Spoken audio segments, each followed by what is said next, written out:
الشباب من استطاع منكم الباءة فليتزوج فإنه أغض للبصر وأحسن للفرج ومن لم يستطع فعليه بالصوم فإنه له وجاء أو كما قال النبي صلی اللہ علیہ وسلم۔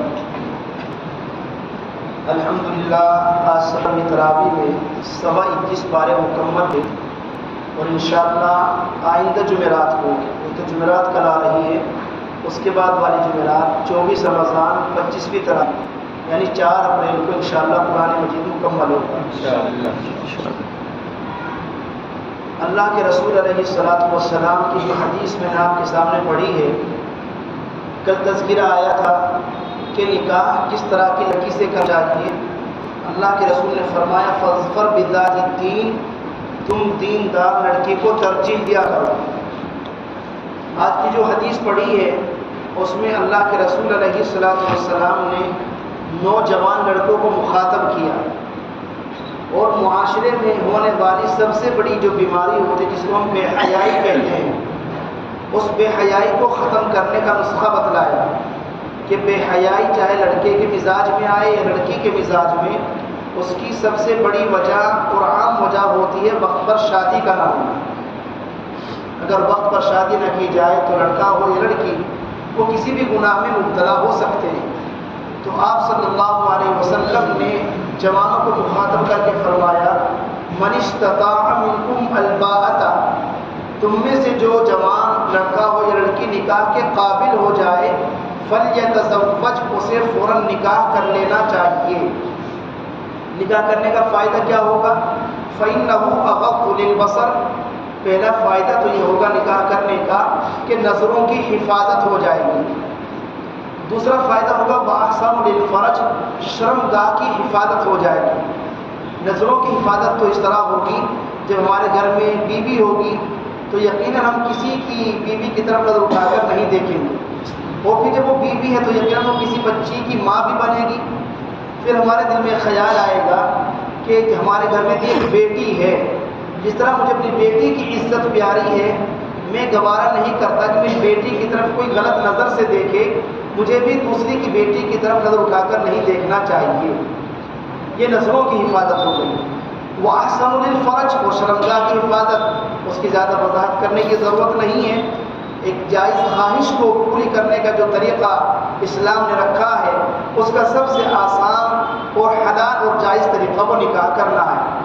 آگے فرمایا وَمَن لَّمْ يَسْتَطِعْ فَإِنَّهُ فَعَلَيْهِ بِالصَّوْمِ، اور اگر کسی میں نکاح کرنے کی طاقت نہیں ہے، یعنی مالی اعتبار سے بالکل وہ اتنے اس پر قادر نہیں کہ اپنی بیوی کا مہر ادا کر سکے، بالکل نہایت کمزور درجے کا، اور عمر ہو چکی ہے شادی کرنے کی اور شادی نہیں کرتا تو گناہ ہونے کا خطرہ ہے، اللہ کے رسول نے فرمایا فعلیہ بالصوم، اسے چاہیے روزے رکھا کرے۔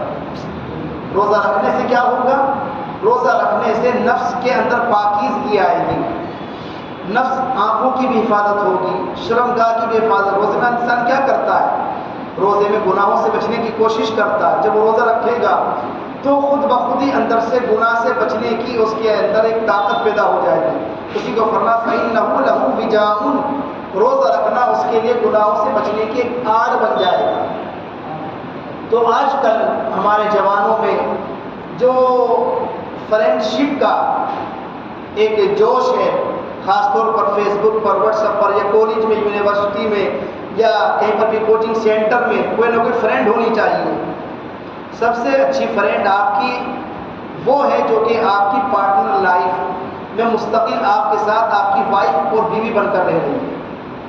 آپ جب اس قابل ہو چکے ہیں، آپ جوان ہو چکے ہیں، بالغ ہو چکے ہیں، اور ماں باپ کا خیال جب پیروں پر کھڑا ہو جائے گا، اگر آپ کا بیٹا 30 سال تک جاب پر نہیں لگا تو کیا اس کا نکاح نہیں کریں گے؟ اگر 35 سال تک اس کی جاب نہیں لگی تو کیا اس کا نکاح نہیں کریں گے؟ ہمیں اپنے نوجوان بچوں کی اور بچیوں کی فکر کرنی ہے کہ کہیں خدا نخواستہ ایسا تو نہیں کہ وقت پر ان کے نکاح نہ کرنے کی وجہ سے ہمارا بچہ ہماری بچی کسی گناہ میں مبتلا تو نہیں ہو رہی۔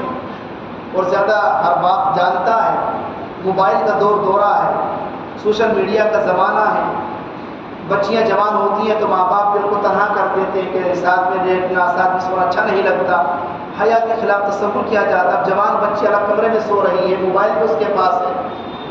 ہم نے دیا ہے ایجوکیشن حاصل کرنے کے لیے، کہیں ایسا تو نہیں خدا نخواستہ ہماری بچی کسی گناہ میں مبتلا ہے. وقت پر نکاح کر دیا جائے گا تو انشاءاللہ اللہ کے رسول کی اس حدیث کے مطابق ہمارے بیٹے کی اور بیٹی کی نظروں کی حفاظت بھی ہو جائے گی اور شرمگاہ کی حفاظت بھی ہو جائے گی. ہماری عزت بھی بچے گی اور ہمارے بیٹے کی اور بیٹی کی عزت بھی بچے گی، اور اس طرح ہمارے خاندان کی عزت بھی بچی رہے گی. اللہ تعالی ہم سبھی کو آپ صلی اللہ علیہ وسلم کی اس حدیث کو سامنے رکھ کر کے وقت پر اپنے بچوں اور بچیوں کا نکاح کرنے کی توفیق نصیب فرمائے. آمین. وآخر دعوانا الحمدللہ رب العالمین.